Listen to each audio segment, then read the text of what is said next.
Hi, I'm recording this video from Kyiv. I'm back to the capital of Ukraine.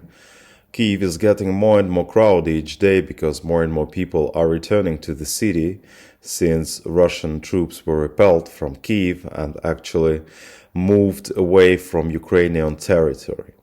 However, most of them was just relocated to the regions that are neighboring with Donetsk and Luhansk regions of Ukraine in the east of our country.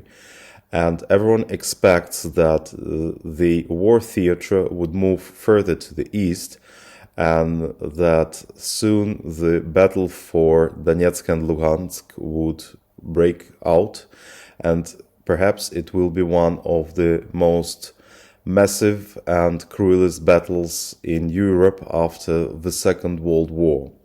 Russians concentrate enormous troops alongside the border, and actually they are not stopping to shell Kharkiv, and they are not leaving any attempts to gain control over more and more villages in Luhansk region.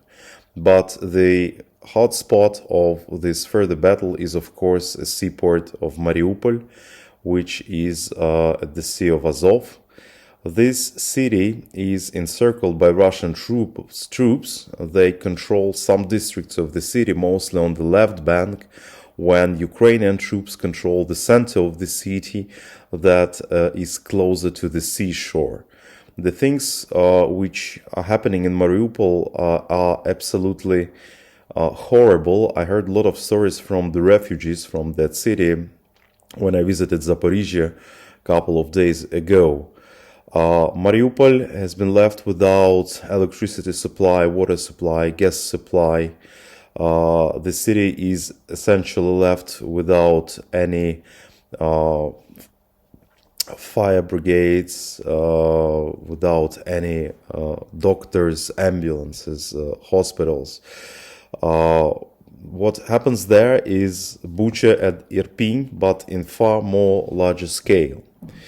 The Russians locked the city of Mariupol. They don't let anyone in and out, and I think that Russians learned some lessons from Bucha, and they don't want more horrible images to appear, so they brought their famous mobile crematoria to Mariupol, and I think that they will try to get rid of proofs of their atrocities. They would try to remove the dead bodies, the corpses, because the situation in Mariupol became just absolutely horrible in terms of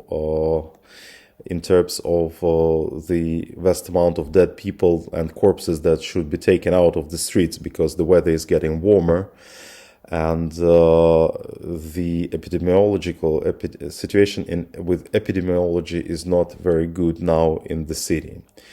Russians don't let any man out, and they actually lock every male for a so-called filtration procedure, which usually takes up to 5 days when they check the papers and social accounts of the people, trying to find any connection with anything Ukrainian. If the person reads, for instance, Ukrainian news outlets, or if they follow some groups on the social network, it's already a huge risk factor. They also detain every person who has a tattoo, because Russians believe that if you have a tattoo, it means that you belong to the Nazis, and you should be denazified, which means that they will take you to the next filtration camp and you'll stay there for a month. And if you're lucky, you'll be then exchanged, and if you're not lucky, you'll be sentenced by their so-called judiciary systems in some absolutely horrible terms. So I guess that in these conditions, when Mariupol will be absolutely isolated, more and more war crimes will be committed by Russians. And I have no doubt in that Mad Max reality, which is now in the city, will allow Russians to act absolutely without any punishment. and these are the things that should never happen, and the attention of the entire world should now actually brought to that seaport in the city of Azov, which used to be a beautiful city with a population of 500,000, multinational, multilingual, multicultural, the city that had its own atmosphere and culture, and the city which has been destroyed and brought to like ground zero by Russian troops in recent days. We will follow the situation around Mariupol and battle for Donetsk and Luhansk. And I think that at the same time, Russians will continue to fire missiles at Kiev, and they just watching that more and more people are coming back to the city, and will then provoke a kind of attack, because as Putin's closest ally and crony Ramzan Kadyrov said, Donetsk and Luhansk were the first task, and the next task is still taking over the capital, taking over Kyiv.